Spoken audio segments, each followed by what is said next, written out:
Bonsoir à toutes et à tous, bienvenue sur 01 TV. On est super content de vous retrouver, toujours en confinement. Jérôme chez lui, moi chez moi. Et pour ce 01 Hebdo particulier, puisque nous sommes en direct pour la deuxième semaine consécutive. Il est 18h32 et vous nous retrouvez donc sur la chaîne YouTube de 01 TV. Ça va, Jérôme ? Écoute, ça va bien. Comme la semaine dernière, en effet, on va se risquer à faire ce live en direct Eh oui. avec le logiciel de visioconférence Zoom.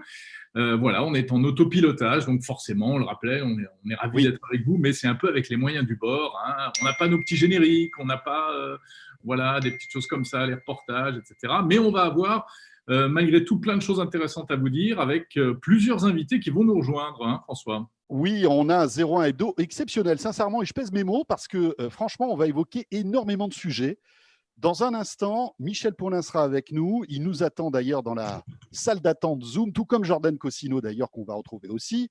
Michel Paulin, c'est le directeur général de OVH. Vous savez, c'est la pépite française du cloud. Et on va évoquer avec lui cette période un peu étrange de confinement qu'on a tous vécu, télétravail, cloud. Est-ce que tous ces services ont explosé ? On va en parler dans un instant.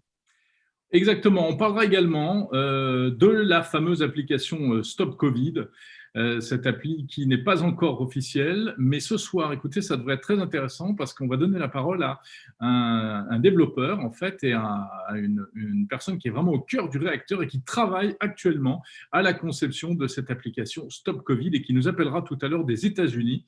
Il s'agit de Misha Benoliel qui nous rejoindra tout à l'heure. Ouais, ça s'annonce passionnant parce que franchement, on va avoir quelqu'un qui est au cœur du réacteur de cette nouvelle application. On verra ce qu'on va pouvoir faire avec cette appli sur notre smartphone et ce qu'on ne pourra faire.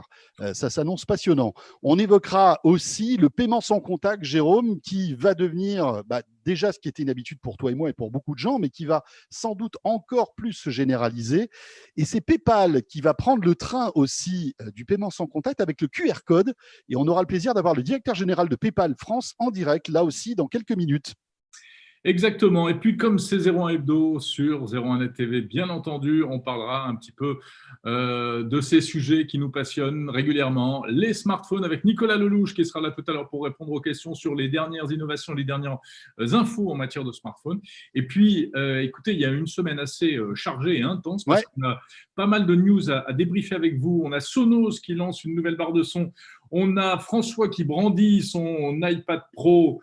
Le nouvel iPad Pro édition 2020. Avec le Magic Keyboard. Regarde, il est là. Keyboard. Hop là. Je ne le fais pas tomber parce que même s'il est Magic, à mon avis, ça se casse. Non, c'est vrai, il faut faire attention.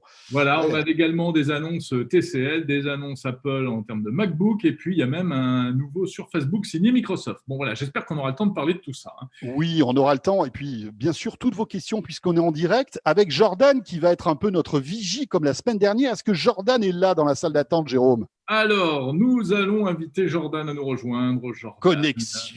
Connexion avec Jordan Cossino. Hop là, il est là. Ah, il est là. Je croyais que vous vouliez me laisser à la porte. J'étais en train de regarder le live sur YouTube, du coup, je me suis dit, bon, ça, tant pis, c'est cool.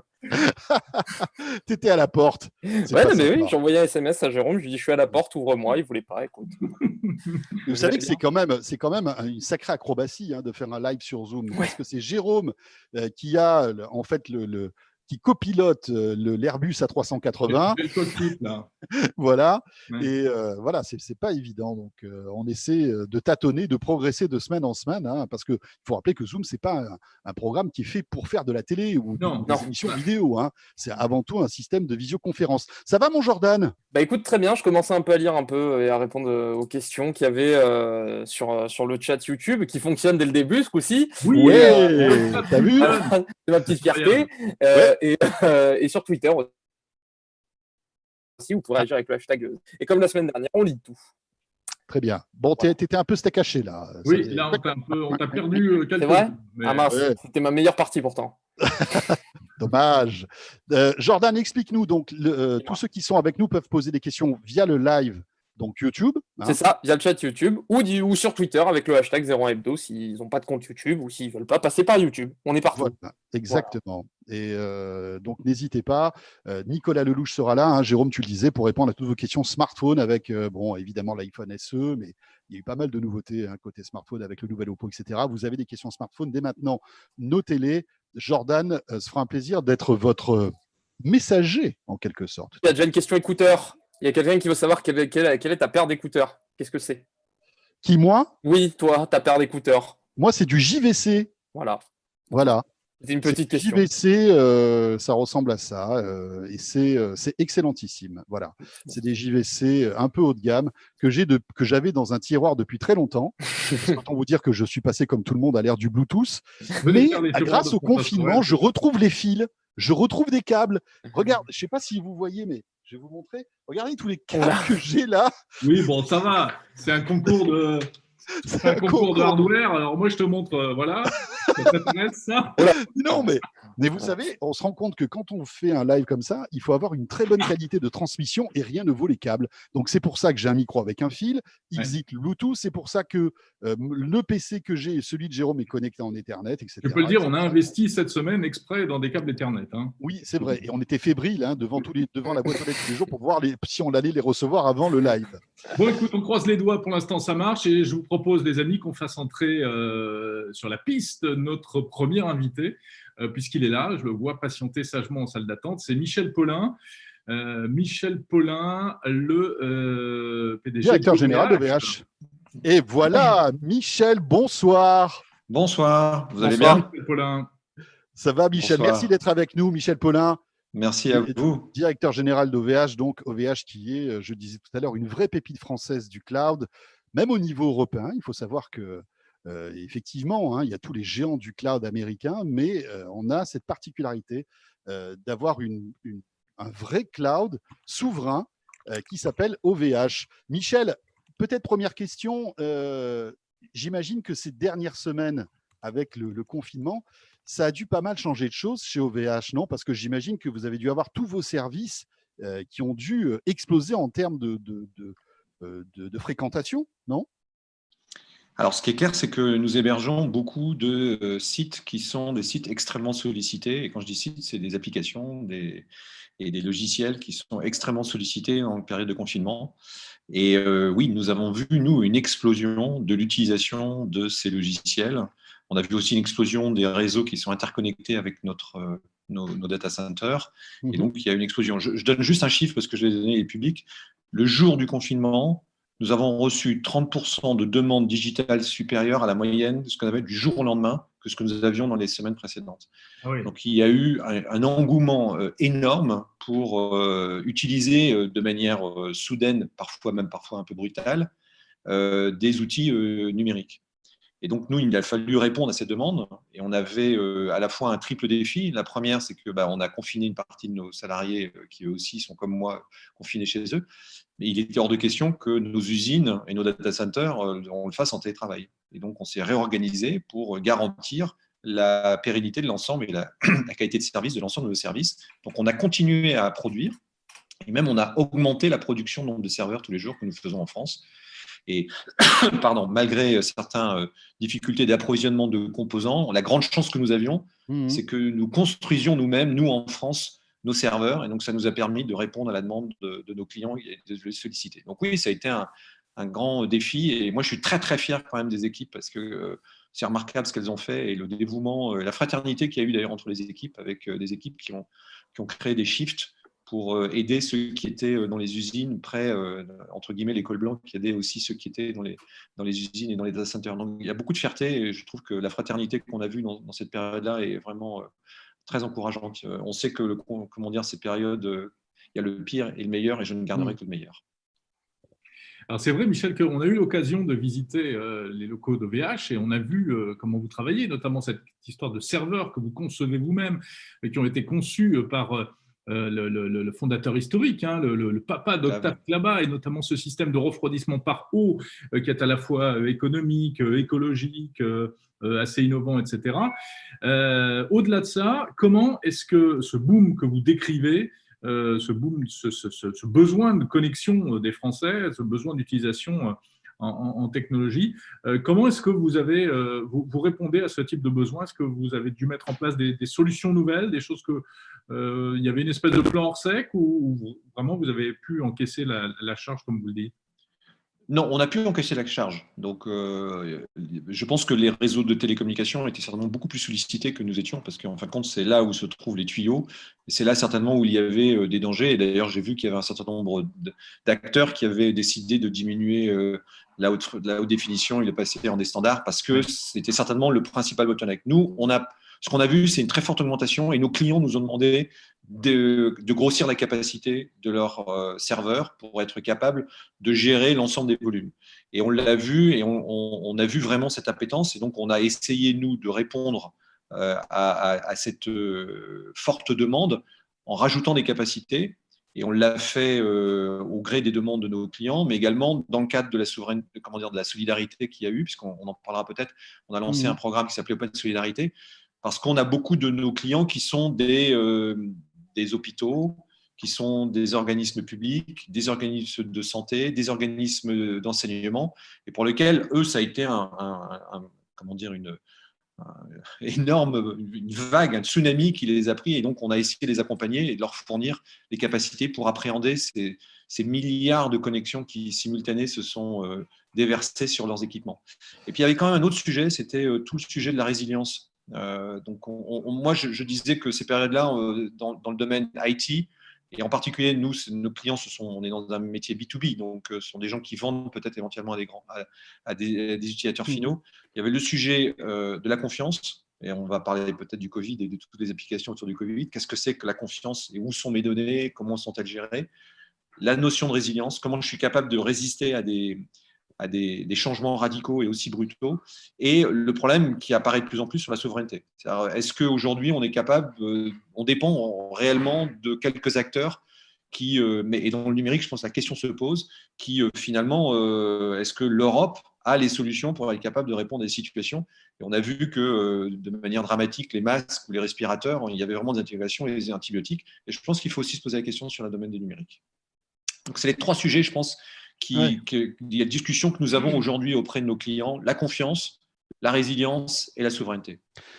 Michel, alors, bon, vous représentez OVH, mais vous connaissez très bien en fait, les rouages du cloud, j'imagine aussi au niveau mondial. Est-ce que ça a été une période tendue, à votre avis, pour tous vos concurrents, pour les Amazon, pour les Google, etc. J'imagine que même pour eux, ça a dû être une période un peu complexe, non? J'ai cru comprendre effectivement que ça a été complexe pour tout le monde, et que j'ai entendu dire qu'il y avait un certain nombre d'opérateurs qui ont eu des difficultés, qui ont été obligés de faire des choix, qui ont été obligés même parfois d'arrêter d'accompagner la croissance pendant un certain temps pour pouvoir s'équiper de l'augmentation de capacité. Donc je pense que ça a été un enjeu pour les opérateurs télécoms, pour les opérateurs de cloud. Ça a été aussi un enjeu pour les fournisseurs de solutions, parce qu'il ne faut pas se leurrer, la visioconférence, si vous n'avez pas les capacités d'accès simultané, vous êtes obligé de vous équiper. Je vous donne juste un exemple. Nous avons fourni une solution de conférence téléphonique gratuite dans le cadre d'Open Solidarity. Donc, on a proposé une solution de téléconférence gratuite. Du jour au lendemain, le nombre de conférences que nous avions a été multiplié par 16. En une journée, le nombre de connexions simultanées et le nombre de conférences qui ont été créées a été multiplié par 16. On ne s'y attendait pas. Donc, on a été obligé de rajouter en catastrophe pendant tout le week-end des capacités. Et maintenant, on est arrivé à des taux qui sont x30. C'est vrai que du jour au lendemain, être capable de gérer x16, ce n'est pas ce que vous avez prévu. Mais en même temps, ce qui est intéressant, c'est que tout ça, ça a tenu. La preuve, nous sommes en train de discuter. Oui, et ça a l'air de marcher pour l'instant. Ouais. Alors, je ne sais pas si on passe par OVH, ça, je ne sais pas. Moi, j'avais peut-être une question sur cette Open Solidarity, cette initiative que vous avez lancée juste au tout début du confinement. Qu'est-ce que c'est et quel était le but? Quel est le but, en fait, d'Open Solidarity, Michel? Au moment du confinement, on avait, nous, 3 priorités dans l'entreprise. La première, c'était de protéger nos salariés. Donc, on a pris plein de dispositions pour les protéger. Et en plus, on l'avait un petit peu anticipé puisque nous avons des opérations à Singapour qui avaient déjà eu une expérience de confinement, et nous avons des équipes en Italie qui avaient eu aussi du confinement avant. Donc, on a même, nous, confiné, en tout cas pas confiné, mais lancé le télétravail une semaine avant le confinement. Ça, c'était la première priorité. La deuxième, on vient d'en parler, c'était de garantir la pérennité et la qualité de nos services, et de faire en sorte qu'on soit capable de répondre à la demande. Et la troisième, c'est qu'on a bien senti que c'était une période dans laquelle il fallait avoir de la solidarité. Et donc, on a voulu participer à l'effort de solidarité. Et suite à l'appel du secrétaire d'État, nous avons lancé cette initiative qui s'appelle donc Open Solidarity. Et si vous allez sur le site Open Solidarity, vous verrez, dans lequel nous fournissons aux éditeurs de logiciels dans le domaine de la santé, dans le domaine de l'éducation, dans le domaine du télétravail, dans le domaine de la sécurité, des infrastructures gratuitement, si eux-mêmes, et sans engagement, si eux-mêmes fournissent ces applications gratuitement et sans engagement. Alors pourquoi gratuitement et sans engagement? Gratuitement, on le sait bien, c'est un effort de solidarité, mais sans engagement pour que ce ne soit pas un effet d'aubaine pour loquer des clients à long terme. Et donc c'est ça que nous avons fait, et j'ai envie de dire que l'appel a été plus que suivi, puisque nous avons plus de 60 solutions aujourd'hui qui sont disponibles dans toutes ces thématiques d'éducation, et on est très fiers d'avoir, par exemple, une thématique d'éducation en Australie. On a des éditeurs allemands, on a 3 éditeurs américains qui ont répondu favorablement à cette initiative. Et donc, on a vu que ce n'était pas qu'un projet franco-français, mais qu'on a été capable de fédérer des solutions italiennes, espagnoles, australiennes et américaines. Et donc, ça, c'est l'idée. Et on pense que la crise aujourd'hui est terminée. Je ne pense pas que ce soit le cas. Je pense qu'on va vivre un pré-déconfinement qui est aussi complexe. L'après-confinement va être aussi complexe que le confinement. Voire même, peut-être que gérer pour les entreprises, mais aussi pour les particuliers, cette phase de transition va être complexe. Et donc, on a demandé à nos partenaires de poursuivre cette initiative d'Open Solidarity. Et donc, pendant tout l'été, nous allons continuer à offrir ces solutions de formation, de santé et de télétravail, plus de sécurité, gratuitement et sans engagement, parce qu'on pense qu'il va y avoir un après-confinement et que la crise du Covid, ça ne s'arrête pas aujourd'hui. C'est clair. Open Solidarity, si vous voulez en savoir plus et si vous voulez vous-même bénéficier de ces outils mis à disposition gratuitement, vous tapez sur n'importe quel moteur de recherche Open Solidarity. Merci Michel. Merci à vous. Bonne soirée et joyeux confinement. Prenez soin de vous et à très bientôt. Surveillez bien nos clouds, que tout fonctionne, qu'on n'ait pas de problème. On compte sur vous. Nuit et jour, nuit et jour. Merci beaucoup. À bientôt Michel. À bientôt, au revoir. Merci beaucoup, Michel Paulin, directeur général d'OVH. On était ravis de vous avoir ce soir. On va maintenant, François, faire entrer dans l'arène virtuelle de notre 01 Hebdo. On va faire entrer Francis Barrel de PayPal. Oui. On va parler de paiement sans contact. Alors, tout à fait. Et alors, juste pendant que Francis se connecte, juste, je voulais vous rappeler que ce 01 Hebdo est en direct. Vous pouvez le retrouver sur YouTube, mais bien évidemment, vous pourrez le retrouver en replay à la fois sur YouTube, mais aussi sur 01net.com et sur la chaîne 01 TV, puisque dès demain, vendredi, vous pourrez retrouver très régulièrement en rediffusion ce programme sur la chaîne 01 TV qui est disponible sur les box Free, Orange et SFR.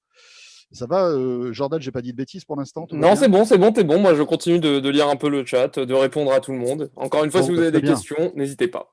Oui, et là, on va parler de paiement sans contact. Peut-être que tous ceux qui nous regardent et nous écoutent ont des questions sur le paiement sans contact. Tout le monde est concerné, donc. C'est vrai, ça devient un vrai geste aujourd'hui, peut-être encore plus marqué depuis ces périodes. Et nous sommes très heureux d'accueillir Francis Barrel qui est là. Bonjour Francis. Bonjour. Bonjour. Bonjour. Vous êtes le directeur général de PayPal France. Tout à fait. Merci de me recevoir. Eh bien, écoutez, on vous voit très bien, la connexion audio est très bonne aussi, donc c'est super, on va pouvoir vous poser plein de questions. Alors PayPal, évidemment, on connaît, service de paiement dématérialisé qui s'utilise surtout pour les achats sur Internet, les paiements entre particuliers notamment, les paiements internationaux aussi, c'est très pratique. Se donner de l'argent aussi entre particuliers, c'est vraiment cool. Voilà, vous êtes un des pionniers de ce secteur. Mais là, vous venez d'annoncer il y a quelques jours à peine une innovation qui est disponible en France et qui vous fait sortir un peu de vos habitudes puisque vous allez donc proposer un service de paiement sans contact pour les magasins physiques pour faire véritablement du shopping en vrai, si je puis dire, grâce au QR code, c'est ça?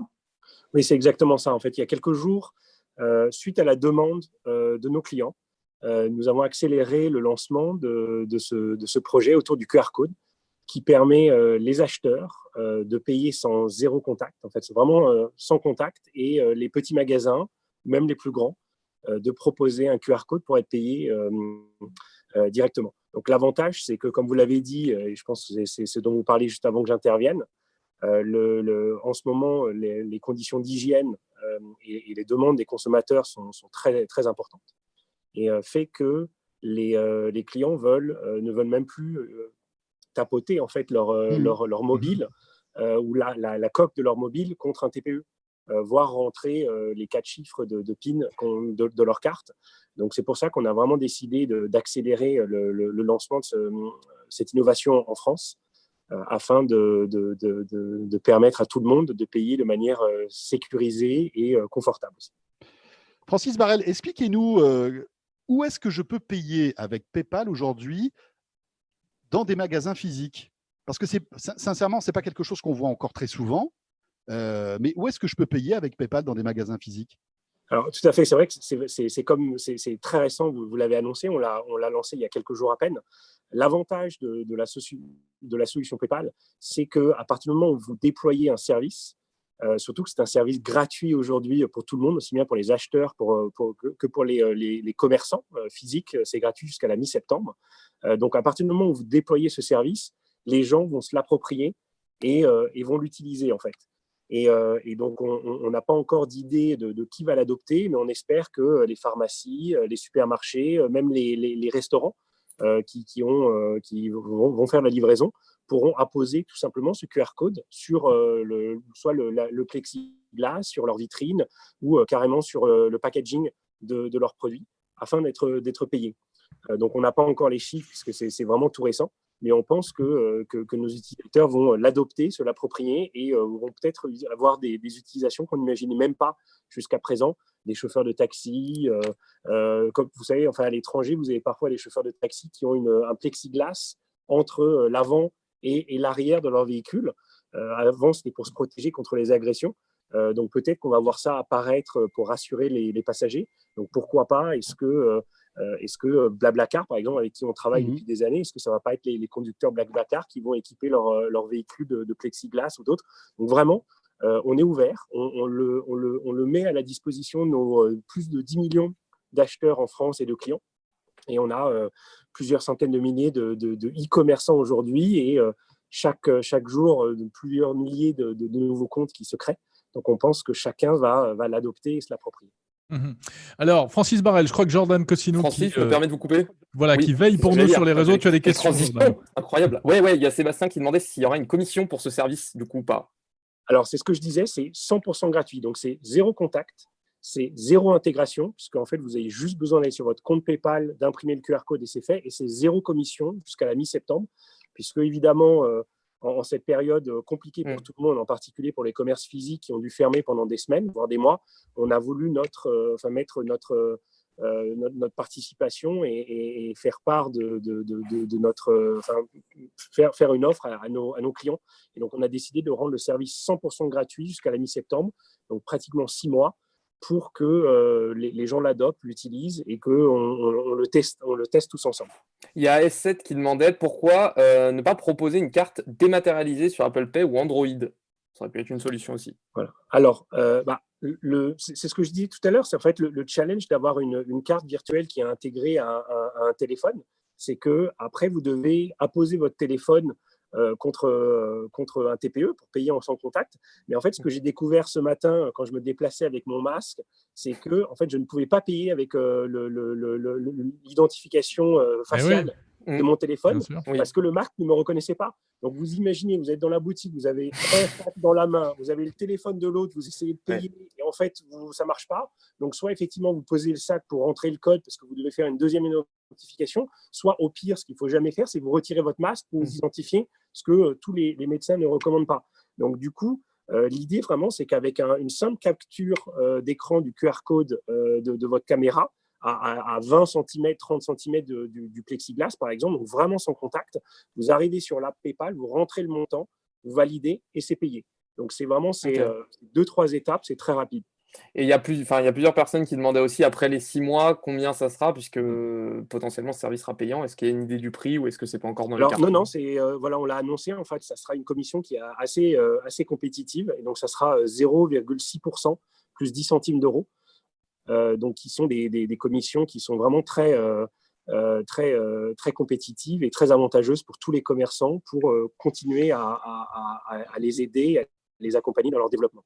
Francis Barrel, si j'ai bien compris, là, vous déclarez la guerre aux autres systèmes de paiement que sont les Visa, les American Express, qui, eux, permettre le paiement sans contact. On est d'accord, hein, vous êtes en frontal avec eux. Enfin, contre Alors, eux, nous, on ne fait pas la guerre, on fait que la paix ou en fait. on va Non, en dire fait, ce qui est intéressant, voilà. Non, il y a un deux éléments challenge clés. commercial, si Voilà. vous voulez. Allez, Non, en fait, je pense qu'il y a 2 éléments clés. Le premier, c'est en fait depuis l'arrivée de notre nouveau PDG il y a quelques années, Dan Schulman, on a signé des partenariats avec pratiquement tous les opérateurs de l'écosystème, que ce soit les émetteurs de cartes, que ce soit les banques.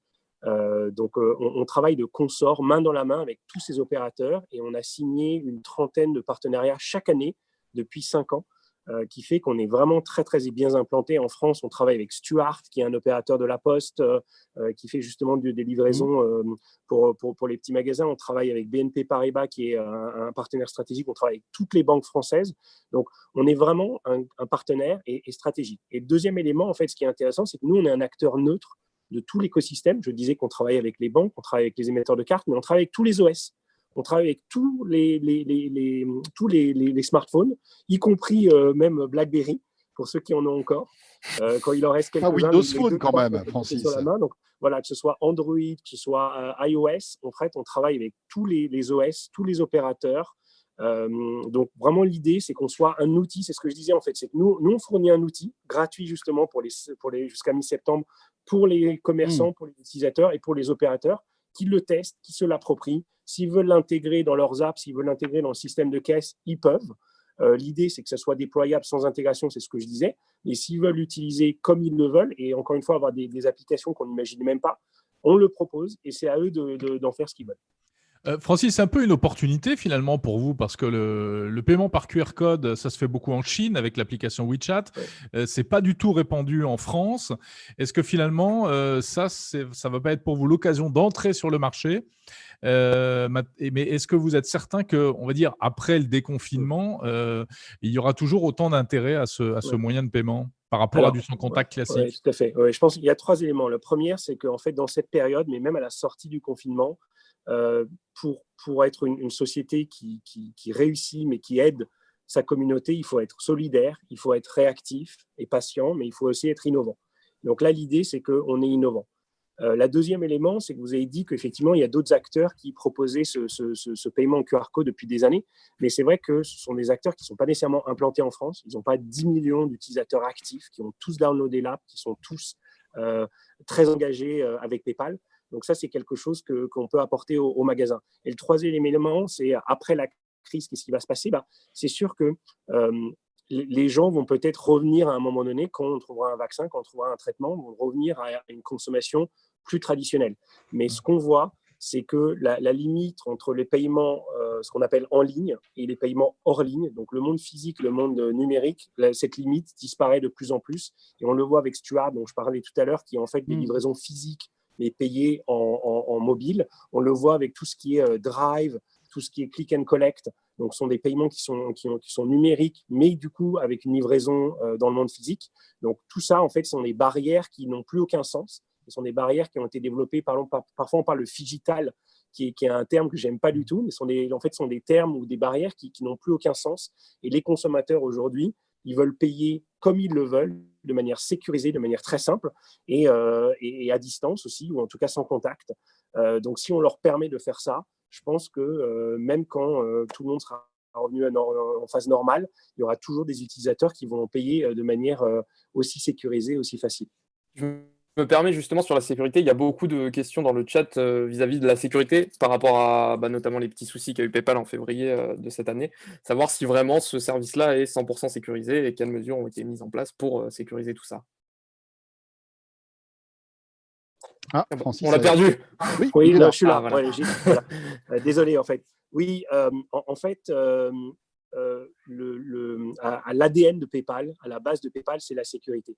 Et donc, effectivement, comme je le disais tout à l'heure, on a des partenaires dans le monde entier.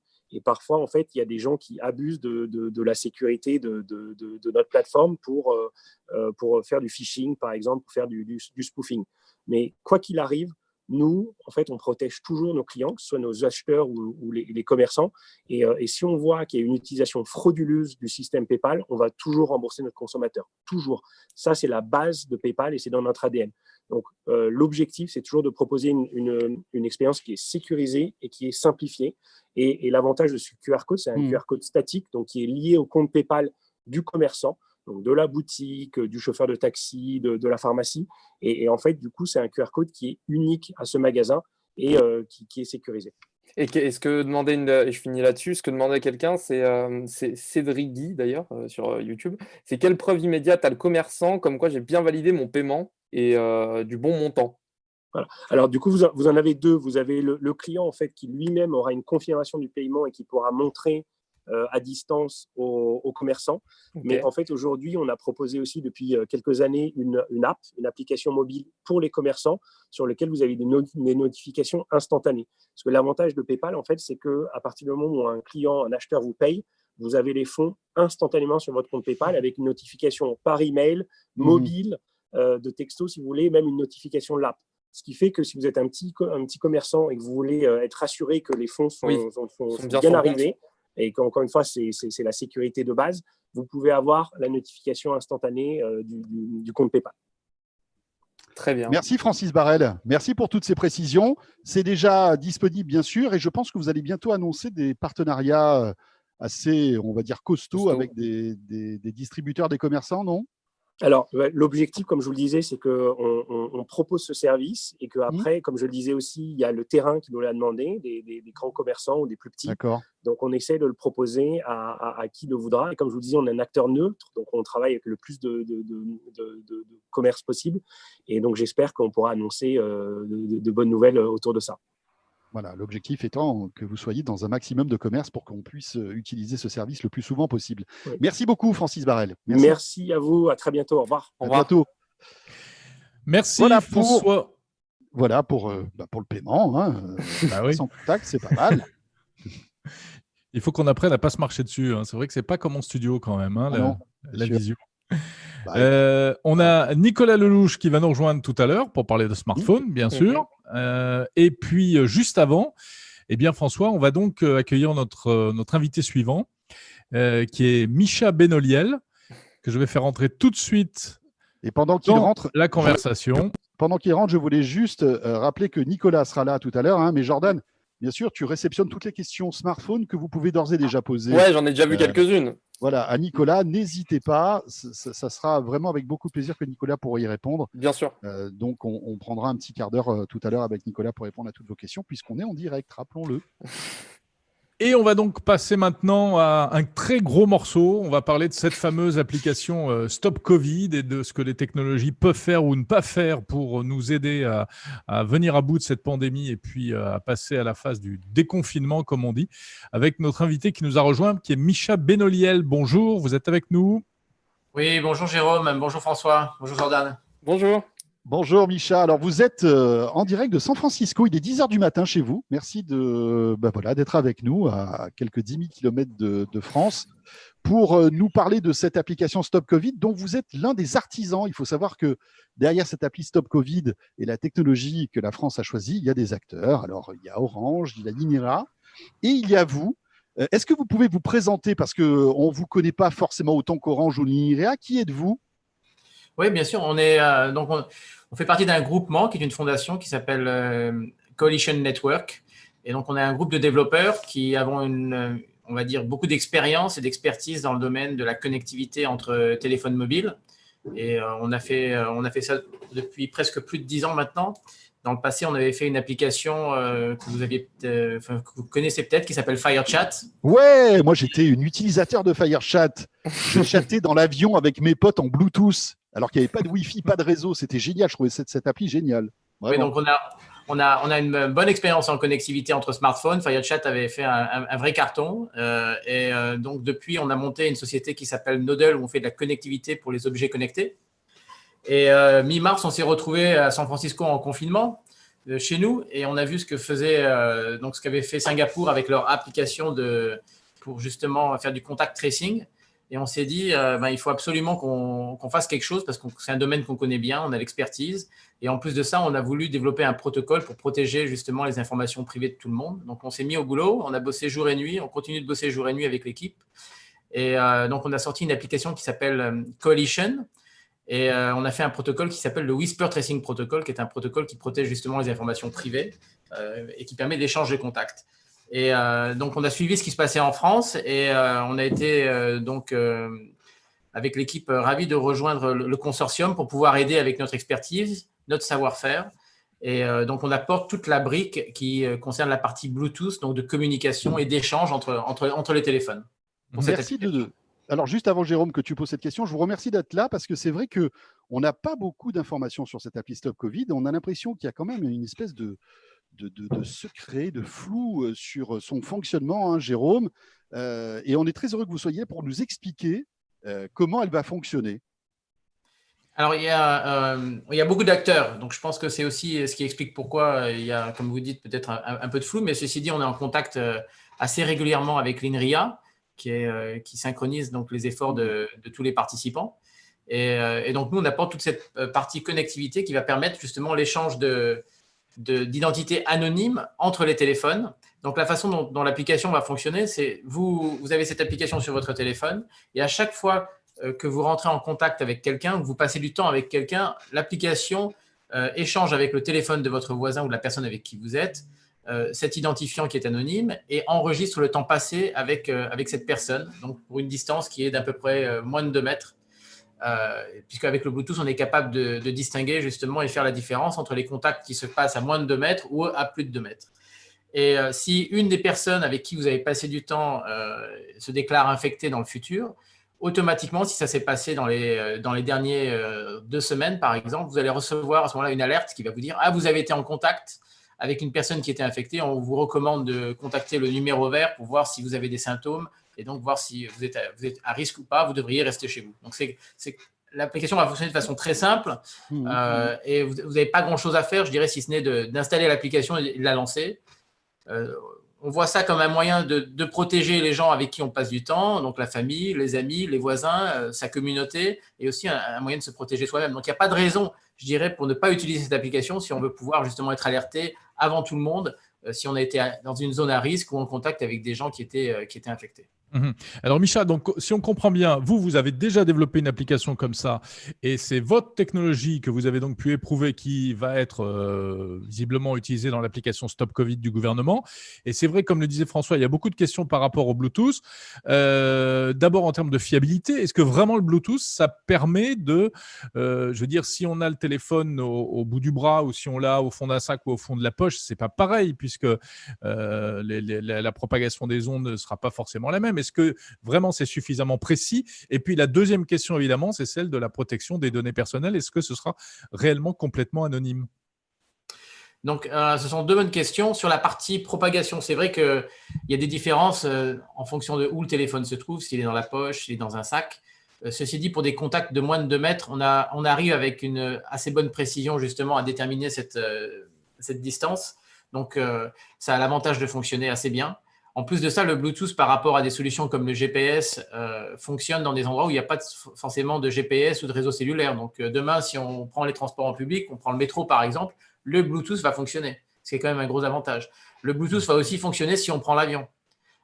Donc, toutes des zones, je dirais, où il y a beaucoup de personnes et justement des zones à risque, cette technologie va permettre de fonctionner. Donc, ce qui est quand même un gros plus par rapport à une technologie comme le GPS. Sur le deuxième point, sur la partie des informations privées, ce sont des identifiants qui sont générés de façon complètement random et anonyme. Donc, il n'y a pas de déclaration sur le nom de la personne. Donc, c'est très anonyme. Voilà, dans les interactions et ces informations qui sont enregistrées et ensuite qui sont, dans le cas donc, de Stop Covid, tout ça, toute la partie calcul se passe sur un serveur et pour des raisons qui sont simples, c'est qu'il y a besoin d'une plus grosse intégration avec les systèmes de santé. En France, on est quand même, on a quand même un très bon système de santé par rapport aux États-Unis, par exemple. Donc, si on veut pouvoir à la fois modifier le modèle épidémiologique, l'améliorer et également pouvoir avoir les ressources nécessaires pour répondre aux appels justement de personnes qui ont été alertées si elles ont été en contact avec le virus, on a besoin de cette mainmise sur les informations pour pouvoir dimensionner justement l'infrastructure. Donc, c'est une approche qui est légèrement différente de ce qui se fait ailleurs, mais je pense qu'en France, on a quand même un réseau de santé aussi, une infrastructure de santé qui est aussi beaucoup plus performante que dans d'autres pays, notamment les États-Unis.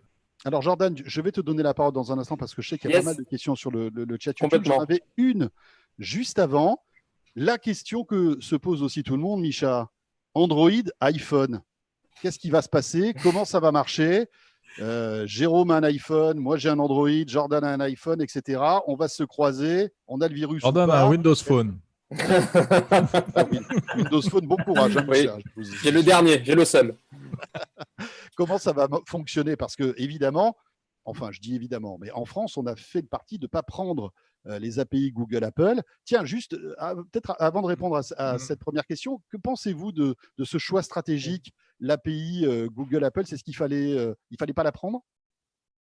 Je pense que ça part d'une bonne intention de la part de Google et Apple, qui est en gros, de proposer un standard ou une architecture qui soit très décentralisée justement pour protéger la vie privée de tout le monde.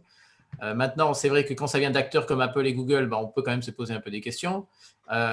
Ensuite, je pense que c'est plus une recommandation et c'est pas quelque chose qu'ils veulent imposer.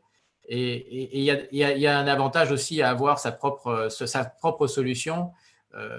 Et je pense que même quand on fera du benchmark un peu plus tard sur justement la consommation de batterie, on pourra peut-être s'apercevoir que les API de Google et Apple consomment davantage que d'autres techniques qui peuvent être utilisées pour justement optimiser les communications entre téléphones. Il y a juste un point qui fait un peu, on va dire, de polémique dans ces derniers jours, qui est effectivement, si on n'utilise pas les API de Apple et Google, il y a un cas d'usage qui est celui où on se retrouve avec un téléphone Apple iPhone fermé qui est en proximité d'autres utilisateurs avec un téléphone iPhone qui est aussi fermé. Donc, dans ce cas-là, si on n'utilise pas l'API de Apple et Google, on aura du mal à pouvoir justement enregistrer le contact et le temps passé avec cette personne. Mais je pense que ça reste un cas isolé. En France, surtout, on a, je crois, 60% d'Android, de téléphones Android. Donc, si par exemple vous avez un iPhone mais que vous êtes en proximité de quelqu'un qui a un téléphone Android, automatiquement le processus va être réveillé et l'application va continuer à enregistrer justement ces informations et ces échanges. Micha, donc ça reste un cas d'usage qui est isolé. Il est possible aussi que Apple soit plus conciliant, on va dire, dans le futur et laisse justement des applications de gouvernement pouvoir fonctionner même quand l'écran est éteint. Voilà. Mais ça fonctionnait jusqu'à la version 13.3 d'iOS et ça a été modifié dans la version 13.4. C'était donc qui fait que on a cette contrainte. Effectivement, si on n'est pas sur les API de Apple et Google. Donc, j'ai deux iPhones. Excusez-moi, ouais. je vous coupe question pour qu'on comprenne bien. Il y a deux iPhones qui vont se croiser. Ils sont dans la poche, ils sont en veille. Ils ne se verront pas. Et donc, l'appli Stop Covid, là, ne détectera pas ce contact. En revanche, il y a un iPhone qui est dans la poche, qui est endormi, un Android qui passe. L'iPhone va se réveiller à ce moment-là et il va avoir ce contact entre les deux téléphones, si j'ai bien compris. Absolument. D'accord. Absolument. Ouais, tout à fait. Donc, ça reste un cas d'usage très particulier.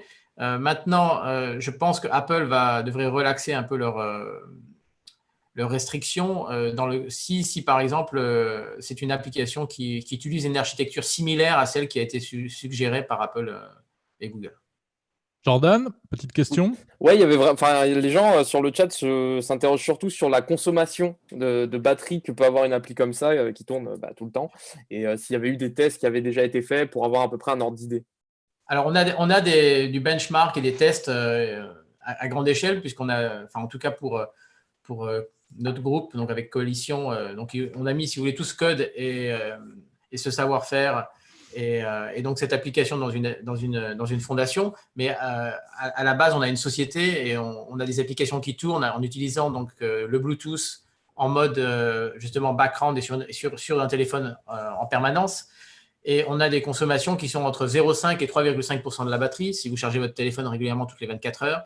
Il y a parfois encore des cas très particuliers où effectivement ça consomme davantage, mais il va falloir dans ce cas-là s'adapter. Donc on attend le retour d'un utilisateur qui prête un téléphone, un modèle qu'on ne connaît pas par exemple, qui va se comporter de façon différente. Mais en général, non, ça ne devrait pas avoir trop d'impact sur la batterie. Je peux même vous dire qu'en test aujourd'hui avec une version iPhone que j'ai, je suis à moins de 1% par 24 heures sur l'usage de la batterie. Donc, oui, donc ça va. Alors après, je ne sais pas si c'est une blague ou c'est sérieux, mais il y a quelqu'un qui a dit si j'ai un Huawei, comment je fais? Je suis exclu, comment ça se passe? Alors, c'est vrai Bonne que les question. téléphones Non, mais Huawei, c'est vrai, hein. non, mais les téléphones Huawei, c'est une bonne question. En général, ils se comportent très différemment. Et je crois que ce sont ceux sur lesquels on a enregistré quelques problèmes justement de consommation de batterie ou un comportement un peu différent, en tout cas avec la pile Bluetooth. Ouais. Mais bon, c'est une question c'est des choses qui s'arrangent avec le temps.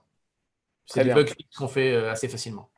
Jérôme, je pense que tu as encore une question pour Micha, mais juste avant, tout à l'heure, vous avez dit, Micha, que Apple pourrait être relaxé en fait dans les prochaines mises à jour. Comme vous êtes à San Francisco, vous n'êtes pas très loin de Cupertino, vous avez plus d'infos que nous. Est-ce que c'est quoi? C'est comment dire, un feeling que vous avez, ou est-ce que vous pensez vraiment, vous avez des informations comme quoi Apple va relaxer un peu, relâcher un petit peu son Bluetooth? Alors, personnellement, on n'a pas encore regardé toute la partie code de Apple sur ce qu'ils avaient livré comme API et comme solution.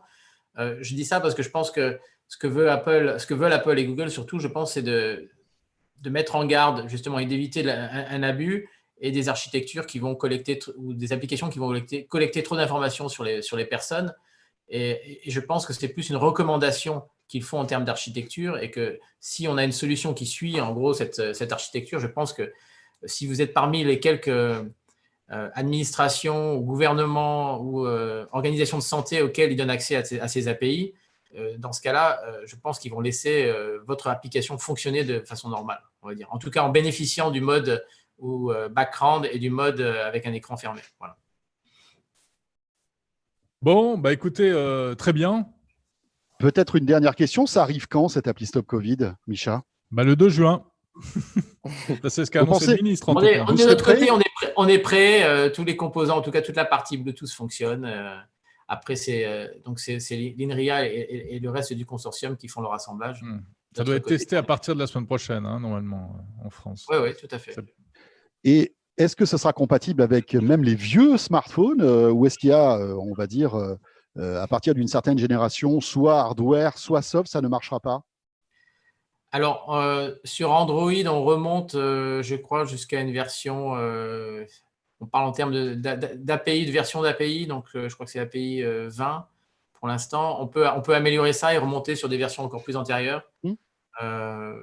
Mais bon, il faut y aller par étapes. Hein. Donc, je pense qu'on va faire des mises à jour pour ça. Et ensuite, sur la partie iPhone, en général, Apple fait un bon boulot pour mettre à jour tous les iPhones, donc sur la dernière version de l'OS. Mais j'ai un téléphone Android qui a 3-4 ans, ça marchera. Si vous êtes à jour sur vos mises à jour Android, oui, ça devrait marcher. D'accord, très bien. Et si le téléphone supporte le Bluetooth Low Energy. Ouais, et c'est le contrat. Alors, mais c'est un point intéressant. Enfin, de notre côté, on regarde aussi même des OS dans des pays où justement il n'y a pas beaucoup d'iPhone et d'Android. Donc, on commence à regarder on va monter une application pour le système KaiOS, par exemple, qui est encore sur les téléphones donc bas de gamme, enfin plus bas de gamme. Et on a aussi pour l'entreprise, maintenant, on travaille sur un hardware justement pour l'entreprise, pour le monde de l'entreprise, quand les personnes n'ont pas forcément de téléphone sur eux. Sur elles, donc avec des devices, avec des objets connectés?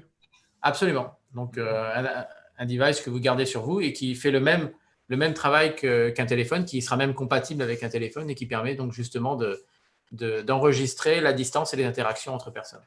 Ça ne marche pas avec l'Apple Watch? Alors, je ne sais pas où Apple en est sur la partie justement de ce qu'ils ont mis à disposition. Je pense que ça pourra fonctionner sur l'Apple Watch.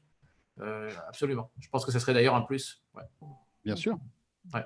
Jordan, tu avais une dernière question ou on arrête là? Écoute, j'en avais deux. La première, mais je pense que vous n'aurez pas la réponse, c'est pourquoi ne pas lancer plus tôt. Mais si de votre côté c'est OK, je pense que ça ne vient pas forcément de vous, ce lancement. Ce n'est pas vous qui décidez de la date de lancement, je pense.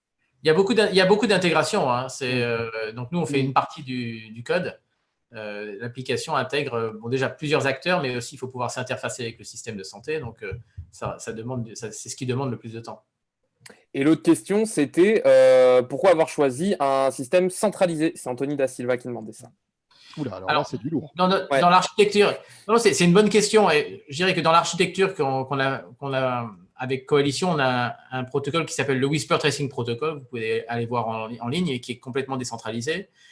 Sur la partie Stop Covid avec l'application française, c'est vrai que c'est un peu plus centralisé puisque c'est un serveur qui vous donne ses identités anonymes et qui fait le calcul à la place du téléphone pour vous alerter.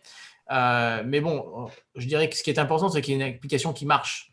Je peux comprendre la démarche, je dirais, du gouvernement et de l'INRIA sur justement une architecture un peu plus centralisée parce qu'il y a une intégration avec un système de santé qui est plus poussé que dans certains pays.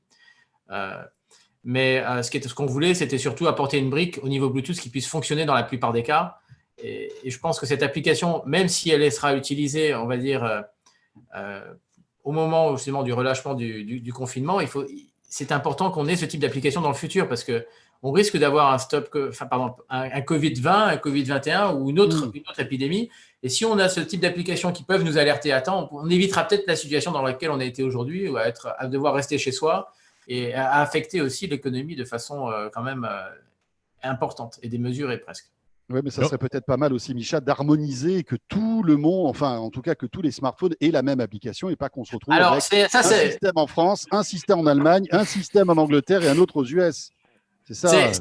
C'est un très bon point. C'est un très bon point, François, et je pense qu'on est tout à fait d'accord sur ça. C'est pour ça qu'avec Coalition, on a pris cette approche qui est globale, avec une application globale, pour que justement, on n'ait pas à se retrouver à voyager d'un pays à l'autre et devoir télécharger une application différente à chaque fois. Même dans le cas de Apple et Google, on a besoin d'encore creuser dans leurs API, mais je ne suis même pas sûr que justement leur système permette la compatibilité entre pays. Mais c'est un très bon point. Et je pense que ce qu'il faudra, c'est un système qui effectivement permette de voyager librement, qu'on n'ait pas à télécharger une nouvelle application et qu'on puisse être informé quand on va à l'étranger. Et surtout pour l'Europe. Je pense que c'est extrêmement important. Micha, encore une petite question. Est-ce que, alors évidemment, cette application ne pourra fonctionner que si parallèlement il y a des tests qui permettent de savoir si on est porteur du coronavirus, si on a la maladie, pour ensuite se déclarer dans l'application. Mais à l'inverse, est-ce que vous ne craignez pas qu'il y ait des gens qui se déclarent abusivement, donc alors qu'ils ils sont pas malades et du coup, c'est ce qu'on appelle les faux positifs? Alors, c'est un très bon point. Dans l'application Stop Covid, il va y avoir quand même une intégration avec le système de santé assez poussée et il devrait y avoir des codes justement qui soient remis à l'utilisateur qui est infecté qui va lui permettre de changer son statut. D'accord. On ne pourra pas le faire comme ça facilement. Voilà, et de cette façon, on évite justement les faux positifs. Très bien. Micha, merci beaucoup. C'était passionnant et je pense que alors perso, moi j'ai appris plein de trucs et je pense que tous ceux qui nous regardent aussi ont appris plein de choses. Ah bah il y avait des questions, on pouvait faire jusqu'à demain là, on pouvait faire une émission de 24 heures. Okay. Écoutez, je suis ravi de participer de nouveau si vous voulez. Et si vous avez d'autres questions, même par écrit, n'hésitez pas. Merci beaucoup. Super. Micha, merci en tout cas d'avoir été avec nous ce soir. Merci à vous tous. Merci François, merci Jérôme, merci Jordan. Merci. Et bonne journée à San Francisco. Merci. Bon, François, eh bien, écoute, c'était passionnant. C'était passionnant. On a appris plein de choses. Franchement, on a appris plein de choses. Et puis, on est ravis d'avoir pu ouvrir ce dossier sur 01 TV et d'aller vraiment au fond des choses comme ça. On espère que ça vous aura intéressé. Juste en aparté, ça fait des semaines, Jérôme, qu'on parle de cette appli. Et ça fait des semaines avec Jérôme qu'on est confronté au problème de trouver des personnes qui pouvaient nous parler de cette application. C'est dingue, on dirait qu'il y a une espèce d'omerta au sujet de cette appli.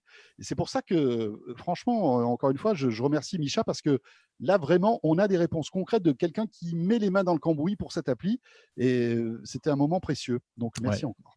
Le fait est que c'est aussi un sujet hautement politique où tout le monde ne se permet pas de prendre la parole. D'accord, mais on a le droit, on est dans un État démocratique et je pense qu'on a le droit de savoir un peu et de poser des questions aux personnes qui peuvent y répondre. Et on ne peut pas non plus dire n'importe quoi. Bon, devine qui nous a rejoint. Alors, regardez qui est là. Bonjour, vous allez bien, vous m'entendez? Salut Nicolas. Ouais, ça va tout le monde? Ça va bien, Nicolas, on est content de te retrouver. Alors, toujours chez toi, tranquillement? Toujours chez moi, toujours confiné. J'ai mon lundi, même si pas grand-chose va changer en réalité, mais bon. T'as les cheveux qui poussent, la barbe aussi, visiblement. Ouais. Ah non, on va pas commencer. Je teste des choses capillairement, comme vous le voyez. Oui, je vois. Écoute, c'est pas mal, je trouve. T'as mis un petit on a fait filet, la moustache, un petit truc, là. Ouais, il y a un serre-tête. Un petit serre-tête. Ah, moi, je trouve que ça lui va bien, ça. Merci. Bah, écoute, on continue les expérimentations jusqu'à lundi. On fera une décision. Ouais. Moi, je vais passer au Catogan bientôt, je crois. Bah, c'est pas mal. On prendra rendez-vous ensemble chez le coiffeur. La queue de cheval. Ah, moi, ça y est. Bon J'ai pris rendez-vous chez le coiffeur. Ah ouais, écoute, j'ai sauté sur l'occasion. Hein. Mais c'est pour dans 8 jours. Bon, Nicolas Lelouch, qui est là, vous le savez, journaliste à 01net, spécialisé smartphone. Ça fait un moment qu'on n'avait pas vraiment parlé de smartphone. Et donc, ça nous manquait. Oui. Nico est là à la rescousse. Et comme on est en direct ce soir, on s'est dit, bah, tiens, autant proposer à tous ceux qui nous regardent de poser des questions en direct à Nicolas, parce que les sujets ne manquent pas, hein, Nico. L'iPhone SE est sorti. Alors après, il y a toute la flopée de smartphones Android chez Xiaomi, de chez Oppo et tout ça qui sont arrivés. Jordan, est-ce que ça frétille sur le live YouTube? Écoute, il y avait des questions. Bah, pour le coup, c'est une belle transition. Il y avait beaucoup de gens, peut-être que Nicolas, tu pourras répondre, qui se posaient la question finalement de ces applis. Enfin, ça reste dans le smartphone, mais ça va avec l'invité précédent. Ces applis Stop Covid, etc. Et vraiment, c'est une vraie question qui revenait sur est-ce que ça sera dispo sur l'App Gallery pour les gens qui veulent avoir, qui ont un smartphone Huawei? Bah, c'est une très bonne question, d'autant plus qu'on a eu l'info, c'est un petit scoop qu'on vous donne qui date de cet après-midi. Et en effet, les développeurs de Stop Covid sont en discussion avec Huawei pour que ça arrive sur l'App Gallery. Et puisqu'il n'y a pas d'API Google et il n'y a pas d'API Apple sur Stop Covid, du coup, il n'y a pas besoin de la mise à jour des services Google. Donc, ça devrait fonctionner sur les téléphones Huawei une fois que Huawei aura fait quelques ajustements. Je crois que c'est ce dont on parlait avec l'invité, notamment sur les tâches en arrière-plan. Mais en tout cas, Huawei discute avec Stop Covid, donc ça devrait arriver chez eux aussi. Dans un sens, heureusement que ça ne va pas utiliser l'API Google. Hein. Dans un sens, oui, heureusement pour eux. Pour les possesseurs de Huawei, c'est plutôt une bonne nouvelle. Huawei est plutôt content. C'est peut-être les seuls gens qui sont contents dans cette histoire. Oh mon Dieu, quelle situation incroyable. Bon, tu y crois, cette appli Stop Covid ou pas, sincèrement, Nico? J'ai du mal à y croire personnellement.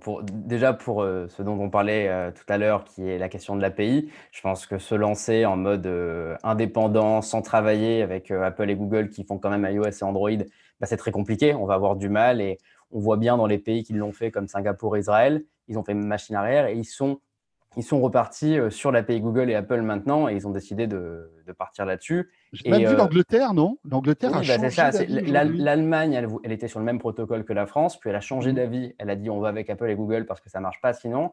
Et là, l'Angleterre qui vient de lancer son application sur iPhone, ça ne marche pas du tout. Il y a plein de problèmes. Donc, ils sont en train de réfléchir, eux aussi, à partir sur Apple et Google. Donc, est-ce que la France a raison d'être seule sur son combat? Je ne sais pas, même si… écoute, on verra, parce que notre invité précédent nous a quand même donné un certain nombre d'arguments assez intéressants, assez convaincants. C'est ça qui est assez intéressant, c'est que sur le papier, ça a l'air de fonctionner sur iPhone. Pour contre, tous les tests dans les pays ont l'air de dire que ça ne fonctionne pas. Donc, pourquoi? On verra bien, hein, laissons-lui sa chance, mais c'est vrai que je suis assez sceptique. Jordan? Oui, j'enchaîne. J'avais une autre question que j'ai notée tout à l'heure. Quelqu'un qui demandait quel est le meilleur smartphone chez Xiaomi à moins de 200 €. Autant te dire qu'il y en a au moins 400. C'est ça. On a combien de temps?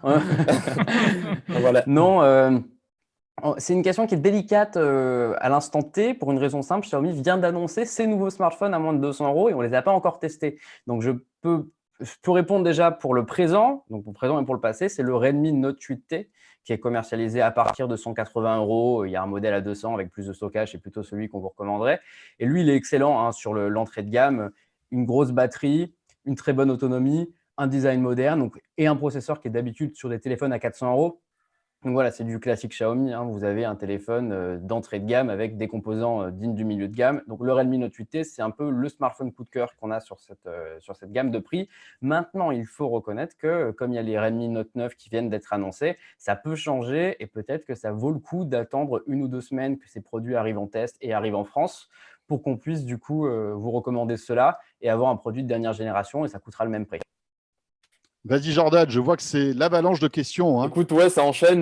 Non, il y a quelqu'un qui parlait tout à l'heure et c'est intéressant, qui demandait si grâce à l'iPhone SE, on n'allait pas se retrouver avec des smartphones un peu plus petits parce que lui, il garde son smartphone, il a un 4,6 pouces et il le garde depuis 3 ans parce qu'il ne veut pas forcément plus gros. Est-ce que ça va relancer la mode entre guillemets des smartphones un peu plus petits? Oui, c'est une bonne question, on peut le souhaiter et c'est d'ailleurs un sujet qu'on aborde souvent avec les constructeurs, avec Xiaomi, avec Huawei, avec Samsung et justement cette absence de petits smartphones sur le marché alors qu'on sait qu'il y a une clientèle qui en veut. Généralement, on nous dit que c'est pour des raisons techniques, c'est qu'à l'heure où il y a de la 5G qui arrive, les écrans 90 ou 120 Hz, eh bien, avoir un petit écran, un petit format, eh bien, ça force à avoir une petite batterie et le téléphone ne tient pas la route. Maintenant, Apple s'en sort pas trop mal avec l'iPhone SE. Ce n'est pas la meilleure autonomie du monde, mais ils ont réussi, grâce à une optimisation logicielle, à faire quelque chose de bon, même s'il n'y a pas de 5G, il y a un plus petit écran. Donc, la question, c'est est-ce qu'avec les processeurs qui sont de mieux en mieux optimisés, les nouvelles gravures en 5 nanomètres qui arrivent prochainement, tout ça, est-ce qu'on ne va pas réussir à avoir des petits smartphones? Déjà, il y a une piste qui va dans ce sens, qui est que notamment l'analyste Ming Chi Kuo, qui est connu comme la grande référence sur Apple, qui connaît très bien leur plan, parle d'un nouvel iPhone haut de gamme de 5,4 pouces pour la fin d'année. Donc, si on a ce produit-là, on aurait le plus petit iPhone depuis plusieurs années, potentiellement plus petit que l'iPhone SE. Et donc, ça pourrait donner envie à la concurrence, notamment les marques chinoises qui, on le sait, elles aiment bien regarder ce que fait Apple, de faire la même chose. Donc, peut-être qu'il va y avoir un retour des smartphones compacts, mais pour l'instant, c'est trop tôt pour le dire.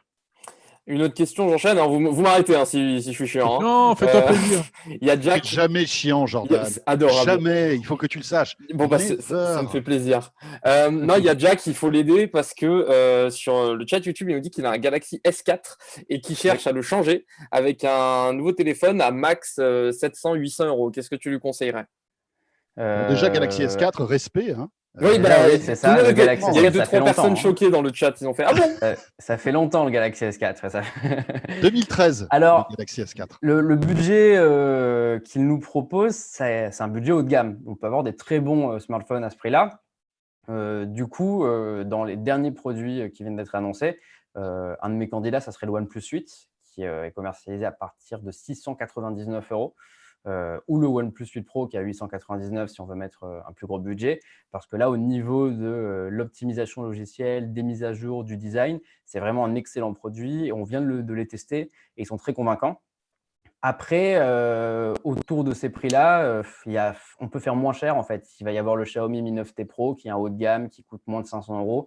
Lui, c'est un super produit et c'est complètement le genre de téléphone qu'on pourrait vous recommander. Donc, ça va vraiment être sur ces produits-là. Je ne recommanderais pas trop les Galaxy S20, étrangement, parce que je trouve que quand on voit ce que fait la concurrence, Samsung n'est pas le meilleur cette année sur le haut de gamme. Maintenant, sur Samsung, le Galaxy S10 qui a bien perdu en prix, ça peut être un très bon successeur à votre Galaxy S4 parce que c'est un excellent produit et vous allez le trouver moins cher. Écoute, c'est noté. Il y a Dylan qui demande si tu vas tester les produits de la marque Realme. Je crois que oui. C'est une très bonne question. Oui, on nous demande ça de plus en plus et il y a une vraie hype autour de Realme qui est en train de naître. Je pense que c'est à juste titre parce que là, je pense qu'il fait référence au Realme X50 Pro qui certes a un nom imprononçable mais qui est un smartphone très intéressant puisqu'on est en dessous de 600 euros et en fait c'est le smartphone 5G le moins cher du marché et il a un processeur haut de gamme, de la 5G, un écran bord à bord, un appareil photo avec un capteur 64 mégapixels. Donc, c'est vraiment bien parti pour être un excellent produit avec de la recharge ultra rapide 65 watts. Il a vraiment tout des smartphones à 1000 euros mais à 600 euros. Donc, lui, il est dans un de mes tiroirs et c'est le prochain que je vais tester. Donc, si tout va bien, semaine prochaine ou celle d'après, on devrait avoir le test du Realme X50 Pro sur 01net. Top. Il y a une question que je trouve ultra intéressante, c'est sur l'article de Forbes qui est sorti cette semaine sur la fuite de données des datas des smartphones Xiaomi et il voulait savoir si tu avais un petit avis là-dessus. Ouais, alors pour rappeler déjà ce que c'est, en fait, Xiaomi, a priori, c'est même confirmé maintenant parce qu'ils ont dit qu'ils faisaient ça, mais que c'était juste pour améliorer la qualité des produits, analyse les données de leurs utilisateurs, non pas sur Google Chrome, mais sur leur navigateur Xiaomi Mi Browser. Et en fait, sur ce navigateur web, que vous soyez en navigation normale ou en navigation privée, eh bien, Xiaomi collecte les adresses sur lesquelles vous vous rendez pour justement améliorer l'expérience. Évidemment, ça a choqué, même si tout ça, Xiaomi promet que c'est anonymisé et ça a l'air de l'être d'après les chercheurs qui ont fouillé dans le code. Mais le problème, c'est que une marque n'a pas à faire ça, d'autant plus que navigation privée, il y a quand même le mot privé dedans et que Xiaomi ne s'en est pas rendu compte. Donc, ce qui s'est passé, c'est que Xiaomi a promis une mise à jour. Il y en a eu une du fameux Mi Browser. Maintenant, vous pouvez désactiver l'analyse des données en navigation privée et eux rassurent en disant qu'ils mettent l'accent sur la vie privée. C'est encore trop tôt pour tirer les conclusions de cette affaire. Mais en tout cas, c'est sûr que c'est pas nouveau, on avait déjà vu des failles précédentes comme ça dans les surcouches des constructeurs chinois. On va plutôt vous recommander d'opter pour Google Chrome, d'opter pour Opera, pour Firefox ou un navigateur qui est plus mainstream qu'utiliser le navigateur de la marque parce qu'on ne sait pas trop ce capte les données et surtout parfois c'est plus lent. Très bien. Autre question, je ne sais pas si tu es au courant, sur la batterie de l'iPhone SE. Est-ce qu'il garde la batterie de l'iPhone 8? C'est une question qui est arrivée tout à l'heure. En termes de capacité, oui, c'est exactement C'est une la toute même petite batterie, si je puis dire, hein, qui fait moins de 2000 mAh, C'est ce ça. qui est un truc c'est voilà, qui minuscule. n'existe plus. Disons, En fait. généralement, au minimum, on tombe sur du 4000, 4200 aujourd'hui. Ah ouais. Au maximum, on monte à 5000, voire 6000. Et là, on est sur du 1800 et quelques. Donc, c'est en effet minuscule l'iPhone SE. Ce qu'on remarque quand même, nous, en test en laboratoire à 01net, c'est que l'autonomie de l'iPhone SE est supérieure à celle de l'iPhone S8. Pourquoi? Parce qu'il y a justement toute cette optimisation autour du processeur de l'Apple A13 Bionic qui, du coup, consomme beaucoup moins d'énergie, notamment grâce à sa gravure, grâce à plein de choses. Et donc, c'est pas mal. La batterie de l'iPhone SE n'est pas catastrophique. Elle n'est pas à la hauteur d'un iPhone 11, d'un iPhone 11 Pro ou même d'un smartphone rival Xiaomi ou Samsung sur Android.